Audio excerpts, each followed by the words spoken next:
인터뷰 두 번째 시간입니다. 박근혜 대통령의 탄핵 심판을 좌우할 운명의 한 주라고 불리는 주가 시작됐습니다.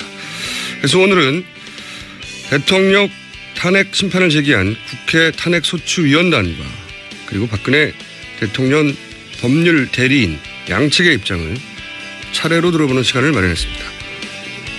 먼저 국회 탄핵소추위원 국민의당 김관영 원내 수석 부대표 전화 연결됐습니다.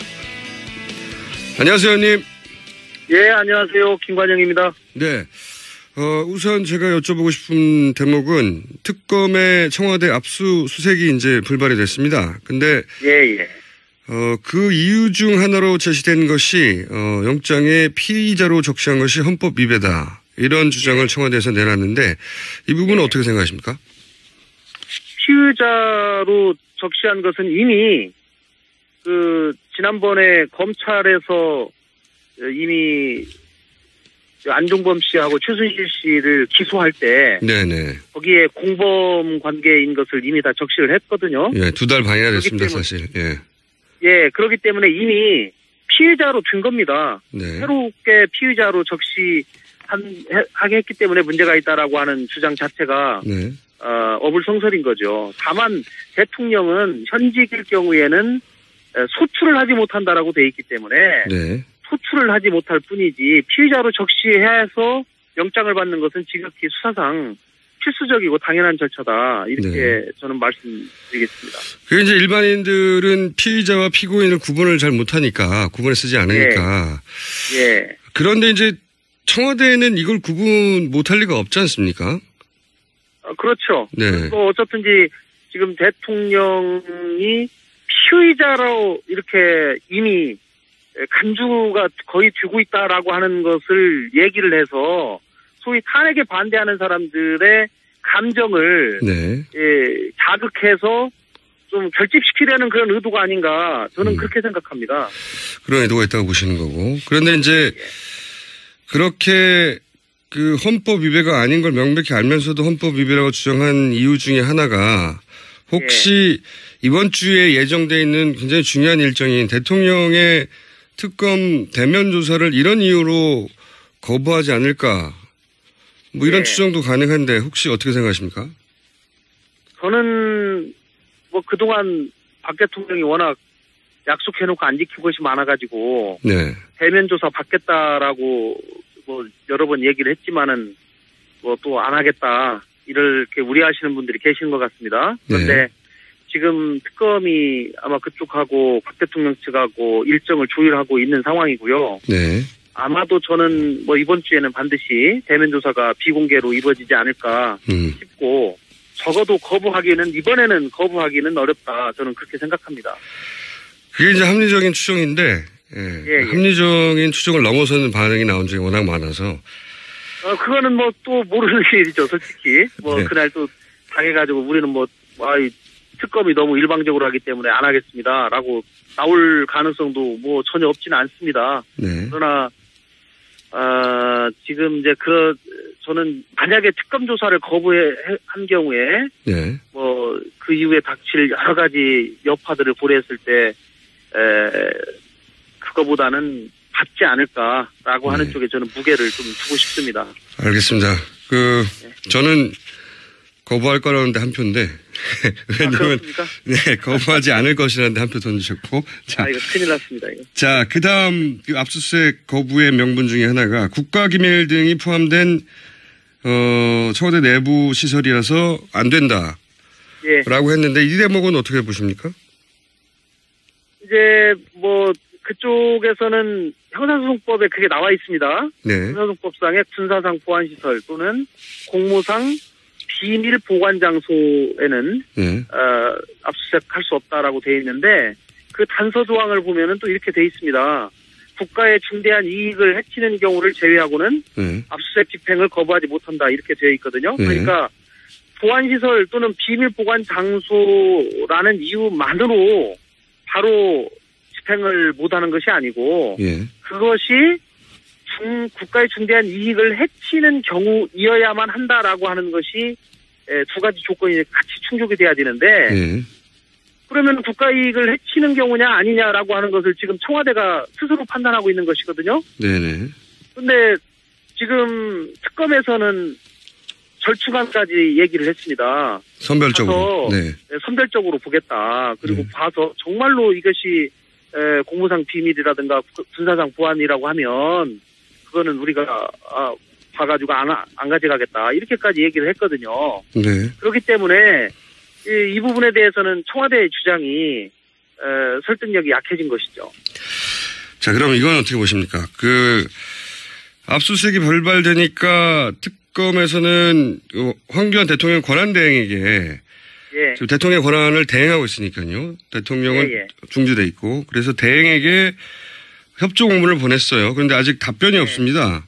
이건 답변을 해야 되는 상황 아닌가요? 답변은 공식적인 답변은 하지 않고요. 네. 청와대의 대응이 틀리지 않았다. 라고 하는 비공식적인 입장을 내놓은 것으로 저는 알고 있습니다. 네. 그렇기 때문에 사실상 불응하고 있는 거죠. 네. 저는 사실 황교안 대통령 권한대행한테서는 기대하지 않았습니다. 그분은 뭐 대통령과 오랫동안 같이 한 몸을 이루어왔기 때문에 지금도 청와대와 긴밀하게 저는 여러 가지 의견 조율을 하고 있을 것이라고 생각을 하고요. 네네. 압수수색에 황교안 대통령 권한대행이 협조하리라고는 저는 생각을 하지 않습니다. 다만 청와대가 스스로 대통령의 결단에 의해서 압수수색 일단 거부하지 않겠다. 법 위에 청와대가 있다라고 하는 것을 지금 보여주고 있기 때문에 이러한 이 상황이 국민들의 이 법치주의 감정을 대단히 무력화시키는 그런 문제가 있거든요. 그렇기 때문에 청와대가 스스로 이 부분은 해결을 해야 된다고 생각합니다. 법원이 이제 공식적으로 합법적으로 영장을 발부했는데 청와대가 거부한다면 이 거부하는 주체 측이 이제 공무를 집행 방해한 것이다. 이런 주장도 있어요. 그래서 이제 공무집행 방해로 입건해야 되는 거 아니냐. 이 주장은 어떻게 보십니까? 저는 공무집행 방해 행위에 충분히 해당한다고 저는 생각합니다. 네. 다만 이제 그것이 또 다른 입법이기 때문에 무슨 공소제기한다든가 다시 수사한다든가 또 법원의 판단을 받는다든가 그것은 그다음 문제라 하더라도 저는 충분히 특검이 그 부분에 대해서도 좀 더 단호한 입장을 가져야 된다고 저는 생각합니다. 어쨌든 법원이 영장을 발부했으니까요. 네. 그렇습니다. 자, 그 다음으로 이제 쟁점이 지금 헌법소장이 공석이라서 헌법소장을 황교안 대행이 임명해야 되는 거 아니냐, 공석이어서는 안 된다. 이런 주장은 어떻게 보십니까? 헌법재판소장을 임명하는 것은 대통령의 권한인데요. 네. 대통령이 지위가 이제 두 가지가 있습니다. 행정부의 수반으로서의 지위가 있고 국가 원수로서의 지위가 있는데 헌재 소장 임명하는 것은 국가 원수로서의 지위라고 보는 것이 대다수의 견해입니다. 네. 그렇기 때문에 대통령 권한대행이 할 수 있는 일이라고 하는 것은 대통령이 지금 사고에 해당돼 가지고 일을 못하고 있는 경우에 소극적인 권한 행사에 그쳐야 한다라고 하는 것이기 때문에 권한대행이 헌재 소장까지 임명하는 것은 월권이다. 저는 그렇게 생각합니다. 이정미 재판관 후임의 경우에는 대법원장이 임명하기 때문에 그 부분은 신속히 진행해야 되는 거 아니냐, 이런 주장은 또 어떻게 보십니까? 일부 그렇게 또 주장을 하시는 분들이 계십니다. 네. 그리고 3월 14일 만약에 그게 완료가 안 됐을 경우에는 신속하게 이정미 재판관 후임을 임명해서 이 심리를 계속해야 하지 않느냐, 이제 이런 이유에서 하는 것인데요. 네. 저는 아직은 그 문제는 똑같은 논리로 좀 유보해야 하지 않는가. 저는 그렇게 생각합니다. 이런 소장 혹은 재판관 후임에 대한 얘기 자체가 사실은 3월 13일 이후로 헌재 판결을 지연시키려는 전략의 일환 아니냐. 이렇게 해석들을 하는 사람들이 있는데 의원님 어떻게 보십니까? 그런 오해를 받을 수도 있고요. 그래서 저희 당에서는 지난주에 이 문제를 사실 의원총회를 통해서 서로 의견을 조율을 했는데 지금 후임 재판관을 임명을 논의하거나 운운할 때가 아니고 3월 14일 이전에 반드시 헌재가 판결을 내릴 수 있도록 네. 국민과 함께 더 압박하고 헌재에 가서도 저희가 뭐 내일 또 헌재에 가서 재판을 해야 됩니다만은 그런 의견을 좀 더 피력을 할 필요가 있다. 그리고 지난번에 헌재 소장이 퇴임하면서도 가능하면 3월 14일 이전에 내는 게 좋겠다라고 또 얘기를 하지 않았습니까? 네. 그렇기 때문에 그러한 입장을 헌재 재판관들도 상당 부분 인식을 하고 있는 상황이기 때문에 저희가 더 국민과 함께 헌재를 압박해야 된다 이렇게 생각합니다. 지금 그 국회 탄핵소추위원단에서는 3월 13일 이전에 판결 나는 것이 그것이 인용이든 기각이든 그것이 합당하다는 입장으로 입장을 견지하고 계신 거고 그렇게 판결이 날 거라고 결정이 날 거라고 예상하시는 거죠? 인용이든 기각이든 결정이 나면 큰일 나고요. 네. 반드시 인용 결정이 나야 되는 거죠. 예, 물론 소추위원단에서 그렇겠죠. 예. 예, 만약에 기각되면 저희는 정말 큰일 납니다. 예, 꼭 인용될 수 있도록 그리고 그 시기가 3월 14일 이전에 결론이 나서 이 대한민국이 이 혼란 상황이 하루빨리 종식될 수 있도록 저희가 최선을 다하겠다는 말씀을 드리겠습니다. 한 가지만 더 여쭤보겠습니다. 예. 그 특검 기한이 이달 말로 끝나는데. 예. 특검 기한 연장에 대해서는 어떤 입장이십니까? 저는 기한 연장이 필요하면 당연히 해야 된다고 생각을 하고요. 네. 제가 이 법을 만들 때 직접 관여를 했기 때문에 예. 특검법을 만들 때 준비기간 20일, 그다음에 1차 수사기간 70일, 그다음에 30일 연장해서 이렇게까지 총 120일까지 할 수 있도록 했습니다. 예. 그런데 새누리당과 당시 협상을 할 때 준비기간 20일 하고 예. 한 번에 100일을 하자. 네. 저희가 이렇게 얘기했습니다. 예. 그런데 새누리당이 바로 100일을 하면 우리가 의원들 너무 설득하기가 어려우니 네. 70일, 30일 하고 연장 안 되는 경우는 없으니까 네. 이렇게 1차 연장하는 것으로 해서 법을 그렇게 좀 만들어달라고 사정을 해서 저희가 70일, 30일로 나눈 거거든요. 네네. 그렇기 때문에 만약에 특검이 필요하다고 해서 기간 연장이 하다고 하면 저는 당연히 30일을 해줘야 된다라고 생각을 하고 만약에 이거 연장을 안 한 상황으로 만약에 특검 수사를 강제로 종료시킨다. 이러면 저는 황 권한대행이 큰 저항에 직면할 것이다. 저는 이렇게 생각합니다. 그러니까 지금 말씀은 새누리당과 합의할 때 특검이 연장 안 될 경우는 없으니까 그런 경우 없으니 70 플러스 30으로 하자고 그때는 그렇게 합의를 했다는 거죠? 예. 그 약속이 지켜질까요? 이제 황 권한대행이 근데 적어도 청와대에서 압수수색영장 불응하는 거하고 이 문제는 조금 다른 문제라고 저는 생각을 하고요. 알겠습니다. 이 부분은 훨씬 더 가능성이 당연히 해야 된다고 저는 생각합니다. 알겠습니다. 오늘 여기까지 듣겠습니다. 감사합니다. 예, 고맙습니다. 네, 지금까지 국회 탄핵소추위원 국민의당 김관영 원내수석 부대표였습니다. 이어서 이번에는 박근혜 대통령 탄핵심판 법률인단에 속해 있는 서석구 변호사 연결해서 같은 질문 저희가 드려보겠습니다. 안녕하세요, 변호사님. 네, 안녕하세요. 네, 반갑습니다. 네, 서석구 변호사입니다. 같은 성격의 질문을 제가 연속으로 드려보겠습니다. 우선 특검의 압수수색에 대해서 청와대에서는 피의자라고 압수수색 영장에 적시한 것이 헌법 위배다 이렇게 주장을 하며 거부했는데 혹시 이 대목에 대해서는 헌법 위배가 맞다고 생각하십니까? 그렇죠. 그리고 저는 특검 자체가 검사는 정치적 중립 의무를 지키도록 검찰적법과 특검법에 다 규정이 되어 있습니다.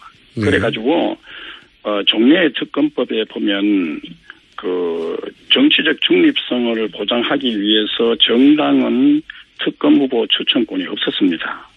그리고 비교적 공정하게 정치적 중립을 지켜가지고 특검 후보를 추천하도록 추천위원회가 잘 구성되어 있었습니다. 그런데 국회가 이런 것을 종전의 특검법 이걸 갖다가 파기하고 새롭게 정당이 후보를 추천하도록 하고 그것도 야당만 추천하도록 한 것은 이거는 헌정사상 초유의 일이고 세계 민주주의 법제 사상에 유례가 없는 터무니없는 법입니다. 그래서 저는 꾸준히 대통령 변호인단으로서 그때 헌재에서 모두 발언을 할 때도 그렇게 했지만은 이 특검 자체가 검사의 정치적 중립 의무를 규정한 검찰처법과 특검법을 중대하게 위반했다. 네. 대통령을 헌법과 법률에 위배해가지고 탄핵을 하겠다고 하는 국회 스스로가 이 법률을 중대하게 위반해가지고 이렇게 야당 추천 특검을 구성하는 이 특검 자체가 위법이기 때문에 예. 그래서 이 특검 자체는 해체돼야 되는 것이고. 알겠습니다. 변호사님. 그리고 예. 제가 질문이 여러 가지이기 때문에 근데 이제 첫 번째 질문은 뭐냐면 예. 압수수색 영장에 피의자라고 적시한 것이 헌법 위배다. 그런데 이제 앞선 그걸 설명드릴게요. 예. 그러면 왜 헌법 위배냐 하면은 예. 검찰이 원래 피의자는 무죄를 주장할 권리가 법적으로 보장되어 있고. 네.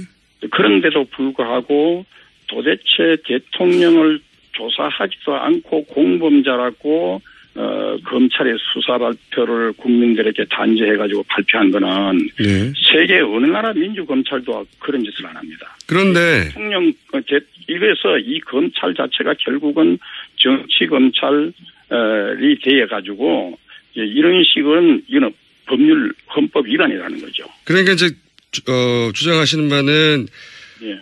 특검 자체가 정치적 중립을 지키지 않는 편향된 특검이다 이런 말씀이시고. 그렇죠. 네. 그렇죠. 국회 그 의결을 법적으로 그런 중대한 위반을 한 국회의원들 가표를 던진 그 국회의원들이야말로 탄핵을 받아야 할 대상이라고 봅니다. 주장은 잘 알겠는데 제가 궁금한 것은 예. 불소추 특권은 피고인이 안 된다는 거지 피의자는 이미 사실상 되어 있는 상태 아니냐는 거죠. 피의자라고 적시한 것이 헌법 위배는 아니지 않습니까? 그런데 네. 그걸 잘 아시죠. 검찰이 수사 발표할 때 대통령을 공범자라고 단죄해가지고 발표했지 않습니까? 그거는 피의자를 넘어가지고 아예 법원 판결까지 그냥 그대로 하는 그런 너무나 터무니없는 그런 식의 수사 발표 이 자체는요. 그런 논리의 어느 장난의 수준을 넘어선 겁니다. 그리고 벌써 이제 특검 보면 네. 그리고 네네. 어제와 우병우 안종범 부부에게 뇌물 건네준 그거 혐의를 받고 있는 부인이 네. 호흡 곤란으로 구급차에 실려갔죠. 가압 수사했다는 거죠. 예. 그런데 문제는 최소 이실이도 삼족을 멸하겠다. 엄청난 폭언과 모욕과 협박을 여러 명이 들어와가지고 협박을 받았다고 폭로했지 않습니까? 그런데 네. 자 그러면 이것이 그냥 어떻게 구급차에 산소 마스크를 쓰고 할 정도로 네. 기관지 색전증 기도 폐쇄의 이런 증상으로 구급차에 실려갔는데 예. 자 그리고 언론 보도도 보면 얼굴이 붉어져 가지고 갑자기 호흡 곤란을 하고 신음소리가 났다는 겁니다. 예. 자 그런데도 병원에서는 이게 강압수사 이것이 이제 비난을 받을 그러니까 이사가 건강 문제 없다 해가지고 오늘 당장 또 소환하겠다는 겁니다. 변호사님 말씀은 의사도 그러면 한통속이라는 얘기인가요? 아니 의사도 이런 식으로 하는 것은 우리가 그런 의혹이 있다는 겁니다. 의사는 아무 문제 없다고 했는데 예. 그러니까 의사가 아무 문제 없다 하지만 의사가 만약에 건강에 문제가 있다 하면 강압수사가 인정되는 거 아닙니까? 그러니까 의사는 문제가 있는데도 강압수사를 인정하지 않기 위해서 의사가 문제가 없다고 거짓말을 한 건가요? 의혹이 있다는 겁니다. 제가 볼 때는. 네. 의혹이 있고 그리고 의사도 한통속인 의혹이 있다는 말씀이시죠? 그럴 의혹이 있다는 거죠. 그리고 삼성 이재용 부회장을 변호사님 그건 좀 너무 많이 나가신 거 아닙니까? 의사도 아니 언론 보도에 의하면 22시간 잠도 안 자고 아침 10시까지 조사했잖아요. 그러니까 이런 식의 검찰 수사. 김영재 씨 부인은 아직 조사를 안 한 상태에서 1시간 만에 병원에 갔는데요. 아니 그래서 제 얘기는 이런 식으로 제가 이 강압 수사 이 철야 조사했는 사례들을 여러 건이 갖고 다 있지만 시간 관계상 소개는 못하지만 예를 들어서 차은택 씨는 헌법재판소에서 강압수사가 아니었다고 했지 않습니까? 강압수사라고 주장했던 분이 또 있나요? 아니 그러면 차은택 씨가요 인천공항에서 체포가 돼가지고 검찰에 자정을 넘어가지고 밤 12시 35분부터 새벽 5시까지 철야 조사를 받았습니다. 그리고 아침 10시에 다시 조사를 받았는데 그동안 뭐 했냐 하니까 구치소에 갔다 와. 그럼 잠 못 잤겠냐 하니까 잠은 1시간은 잤습니다. 네. 자, 그래가지고 10시부터 아침 10시부터 새벽 4시까지 네. 18시간 물론 휴식 시간이 포함되겠지만은 네. 18시간을 철야 조사했습니다. 어떻게 이틀 동안 철야를 하면서 1시간만 자고 네. 이렇게 했는 차은태의 진술이 어떻게 강압 수사가 아닙니까? 전 세계에서 이따위 식으로 조사하는 검찰은 대한민국뿐입니다. 근데 이제 차은태 씨 본인은 강압 수사가 아니라 본인이 동의했고. 강압 수사가 아니다 하지만 차은태가 무슨 법정에 나와가지고 무슨 최순실이가 막강한 권력을 행사하는 것처럼 하지만은 이 차은택이 자체가요. 예. 이 회사를 차려가지고 자기 아버지 근무도 안 하는데도 생활비 드리고 자기 마누라 근무도 안 한 마누라를 매달 500만 원, 600만 원 이렇게 회사 돈을 횡령하고 또 2년간에 걸쳐서 1조 원, 1억 원, 2억 원, 근 3, 4억 원에 해당되는 이 비자금 횡령 혐의로 조사받고 이런 것이 또 그 밑에 직원들에 의해서 조사가 탄압상황입니다. 자, 이렇게 부도덕한 사람, 네네. 그리고 이렇게 강압 조사를 한 사람, 이 사람을 진술 가지고 대통령을 알겠습니다. 이거는 넌센스고 이거는 있을 수 없는 부도덕. 그러면 변호사님, 네, 저희가 똑같은 질문을 드리려고 했는데 워낙 하실 말씀이 많아가지고, 네. 그럼 이렇게 한번 여쭤볼게요. 지금 그 변호사님이 생각하시기에는 지금 특검이 그렇게 편향돼 있고 또 그리고 그렇죠. 헌법도 위배하고 있고 그리고 또 피고들을 그렇게 강압 수사하는 걸로 보아.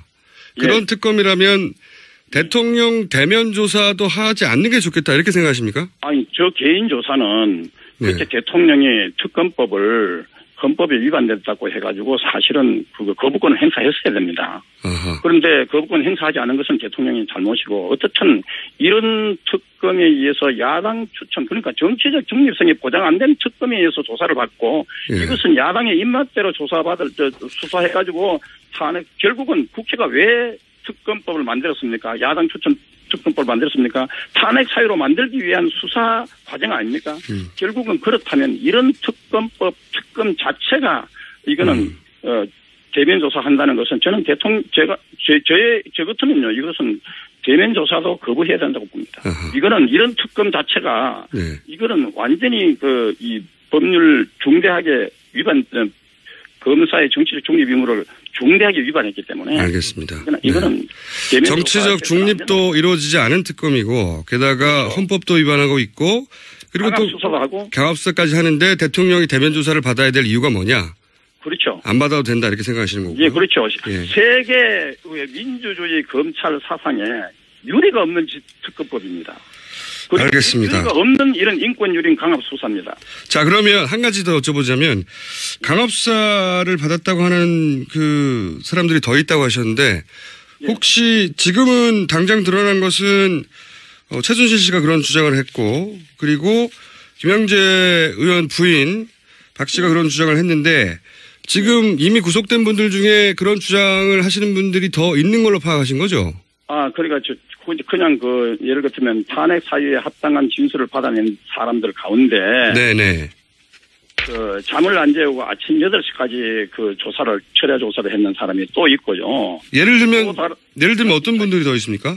자, 이름은 밝히기가 본인들의 명예를 보호하기 위해서 이름을 밝히는 곤란하고, 네. 자, 아침 8시까지 철야 조사했는 거 있고, 또 아침 9시까지 철야 조사했는 사람도 있고요. 잠을 꼬박 안 재우고, 또 그리고 또 어떤 사람은 2013년에 후두암 절제 수술을 받아가지고, 또 이 재발이 돼가지고 2016년 다시 후두암 절제 수술을 받았어요. 그래가지고, 치료를 계속 받는다는 진단서까지 제출했습니다. 그런데도 불구하고, 이 검찰이 심야 수사를, 동의서를 받아가 강행을 했습니다. 아무리 동의를 받았다고 하지만은, 이런 검찰은 피도 눈물도 없고, 그러다가 어떻게 사람이 죽으면 어떻게 합니까? 알겠습니다. 이렇게 치명적인 이런 검찰은요, 대한민국 헌정사상 초유의 일이고, 왜 이런 검찰과 특검이 이렇게 무리한 수사를, 강압 수사를 하고 있느냐. 결국 대통령을 탄핵 사유를 만들기 위해서 이런 무리한 짓을 하는 겁니다. 그래서 이런 특검 자체는 대면 조사도 필요 없고 이거는 검찰 자체가 해체돼야 되고 이런 특검을 구성한 국회의원들 자체가 알겠습니다. 변호사님 준비된 시간을 이미 다 쓰셨는데 한 두 가지만 더 여쭤볼게요. 혹시 이미 구속된 분들 중에 예를 들어서 정호성 비서관도 그렇게 강압수사를 받았다고 얘기합니까? 그래서 지금 정호성 이런 안종범 같은 경우에는 조사를 엄청나게 많이 받았습니다. 네, 그래서 정호성, 안종범 같은 분들은 그렇죠. 강압적인 수사를 받았을 가능성이 높다고 보시는 거죠? 아니 그중에 보면 제가 볼 때는 철야 조사를 받았는 경우는 이거는 강압 수사라고 봐야 됩니다. 알겠습니다. 그러면 정호성, 안종범 두 분은 강압 수사를 받았다고 주장할 수도 있겠네요, 곧. 그러니까 제가 변호인으로 봐서는 이렇게 물론 이 사람들의 이 검찰이 다 이거 심야 동의서를 다 하지만은 받았다고 하지만 그렇지만 아침 8시 9시까지 조사하는 사람들도 다 동의서를 받았지 않으면 이런 동의서 자체가요. 그거는 의미가 없고 결국은 강압 수사가 아니라고 하기 위해서 아니 22시간 마라톤 그렇게 철야 조사하는 이런 검찰이 전 세계에 어느 나라가 있습니까? 알겠습니다. 검찰뿐입니다. 자, 그래서 제가 궁금했던 거는 이제 그렇게 강압수사 받았던 것이 틀림없는 정호성, 안종범 두 분도 곧 왜냐하면 이제 대면 수사가 곧 예정돼 있으니까요. 이분들도 강압수사를 받았던 걸 밝힐 것이다 조만간 이렇게 예상해도 됩니까? 그거 이제 밝힐 거 안 밝힐 거는 모르지만은 저희들이 변호인으로 볼 때는 이런 정도 그리고 그 시간적인 인터벌이 이게 날짜가 계속해서 거의 매일이다시피 조사를 받고 알겠습니다. 그러면서 철야 조사도 강행하고 이렇게 하는 것은 대단히 강압 수사라고 저희들은 한 가지만 더 여쭤볼게요. 그러면 이재용 부회장의 영장 재청구도 있을 것 같은데 그건 모르겠는데 어쨌든 이재용 부회장의 경우는 사실은 트럼프 대통령 취임식까지 가야 하는 사람입니다. 한국에서는 트럼프 대통령 취임식 초청을 받은 사람이 극소수입니다. 알겠습니다. 그런데 사실은 우리나라 국익이라든가 한미 관계를 봐가지고 이런 우리나라 미국에 또 수출도 많이 하고 있지 않습니까? 삼성에서. 그러면 이분들이 트럼프 대통령 취임식은 갔다 오게 해야죠. 그러니까 저는 특검이 결국은 트럼프 대통령 이런 취임식조차도 못 가게 한 것이 아니냐 의도적으로 이런 의혹도 우리가 제기할 수 있고요. 트럼프 대통령 취임식 못 가게 하려고 특검이 영장을 재청구하는 걸 보십니까? 제가 그렇게 단죄하는 것이 아니라 그럴 수도 있다. 결과적으로 못 갔지 않습니까? 알겠습니다. 한 가지만 마지막 질문인데요.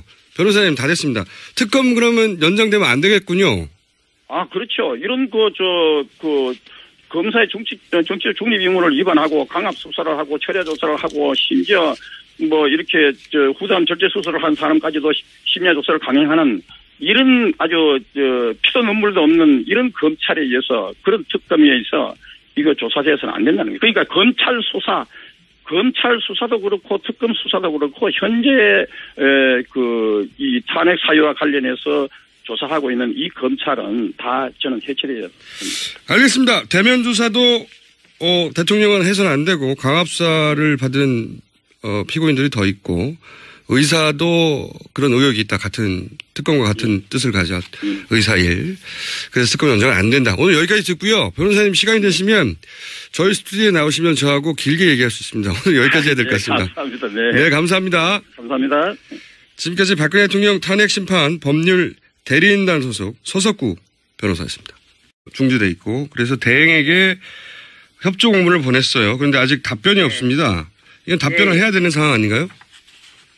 답변은 공식적인 답변은 하지 않고요. 청와대의 대응이 틀리지 않았다. 라고 하는 비공식적인 입장을 내놓은 것으로 저는 알고 있습니다. 그렇기 때문에 사실상 불응하고 있는 거죠.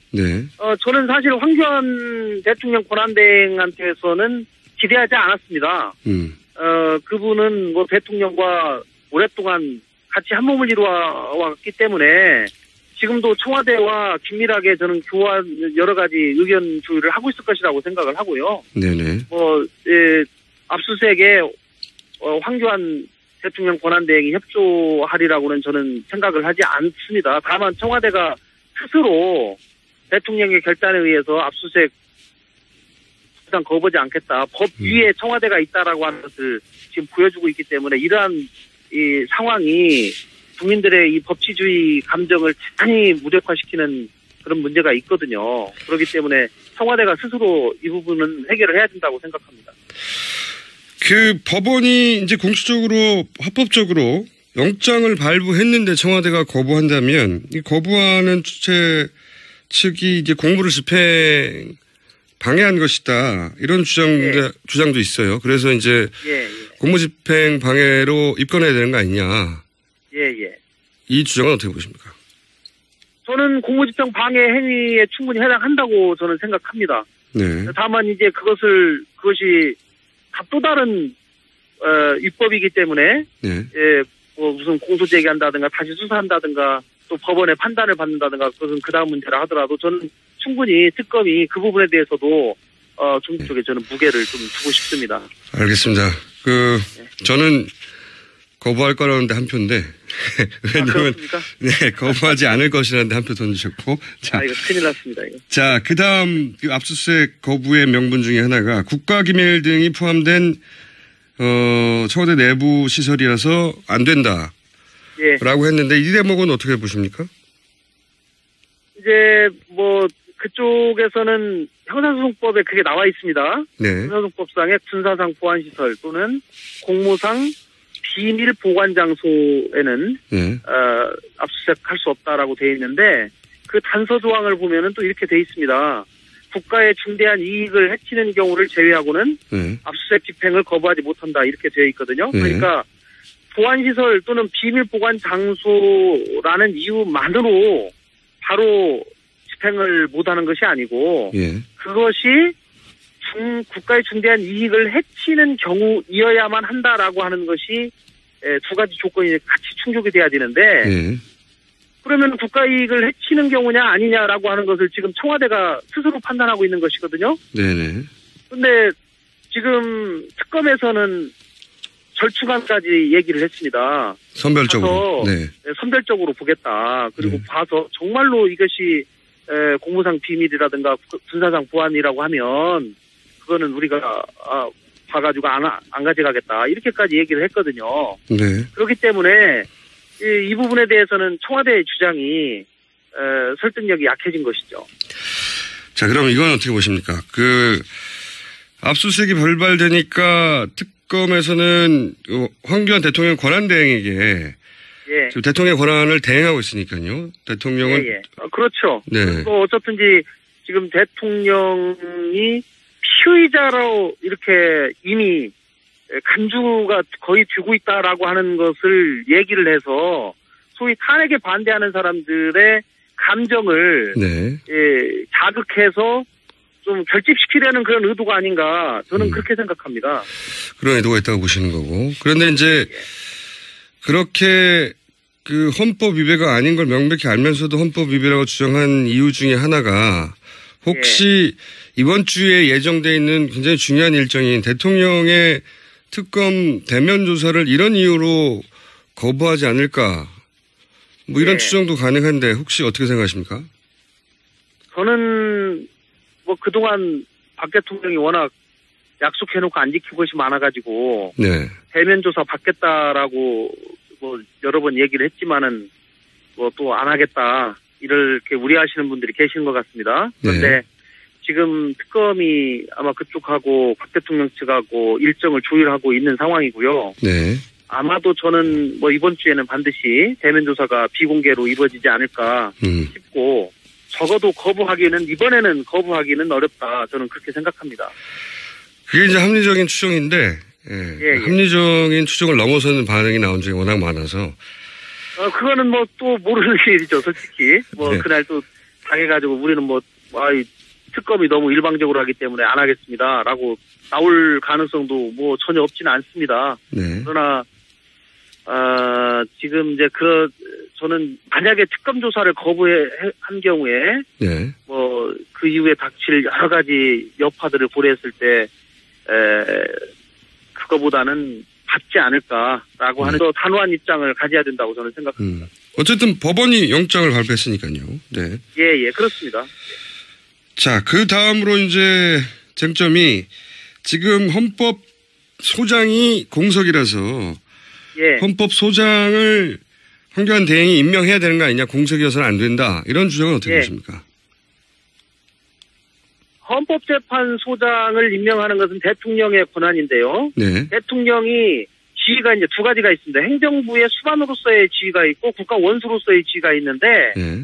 헌재 소장 임명하는 것은 국가 원수로서의 지위라고 보는 것이 대다수의 견해입니다. 네. 그렇기 때문에 대통령 권한대행이 할 수 있는 일이라고 하는 것은 대통령이 지금 사고에 해당돼 가지고 일을 못하고 있는 경우에 소극적인 권한 행사에 그쳐야 한다라고 하는 것이기 때문에 권한대행이 헌재 소장까지 임명하는 것은 월권이다. 저는 그렇게 생각합니다. 이정미 재판관 후임의 경우에는 대법원장이 임명하기 때문에 그 부분은 신속히 진행해야 되는 거 아니냐, 이런 주장은 또 어떻게 보십니까?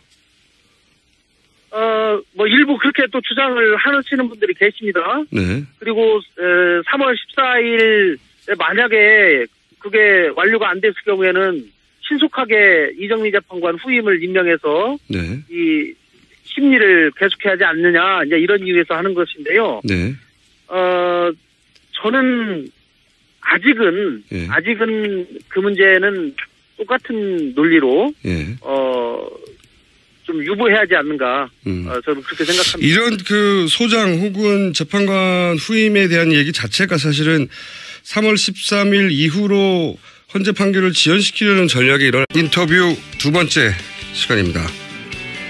박근혜 대통령의 탄핵 심판을 좌우할 운명의 한 주라고 불리는 주가 시작됐습니다. 그래서 오늘은 대통령 탄핵 심판을 제기한 국회 탄핵소추위원단과 그리고 박근혜 대통령 법률 대리인 양측의 입장을 차례로 들어보는 시간을 마련했습니다. 먼저 국회 탄핵소추위원 국민의당 김관영 원내 수석 부대표 전화 연결됐습니다. 안녕하세요, 의원님. 예, 안녕하세요. 김관영입니다. 네. 우선 제가 여쭤보고 싶은 대목은 특검의 청와대 압수수색이 이제 불발이 됐습니다. 근데 그 이유 중 하나로 제시된 것이 영장에 피의자로 적시한 것이 헌법 위배다, 이런 주장을 청와대에서 내놨는데 이 부분은 어떻게 생각하십니까? 피의자로 적시한 것은 이미 지난번에 검찰에서 이미 안종범 씨하고 최순실 씨를 기소할 때 거기에 공범 관계인 것을 이미 다 적시를 했거든요. 예, 2달 반이나 됐습니다, 사실. 예, 그렇기 때문에 이미 피의자로 든 겁니다. 네. 새롭게 피의자로 적시하게 했기 때문에 문제가 있다라고 하는 주장 자체가 어불성설인 거죠. 다만 대통령은 현직일 경우에는 소출을 하지 못한다라고 돼 있기 때문에 소출을 하지 못할 뿐이지 피의자로 적시해야 해서 영장을 받는 것은 지극히 수사상 필수적이고 당연한 절차다, 이렇게 저는 말씀드리겠습니다. 그게 이제 일반인들은 피의자와 피고인을 구분을 잘 못하니까, 구분을 쓰지 않으니까. 그런데 이제 청와대에는 이걸 구분 못할 리가 없지 않습니까?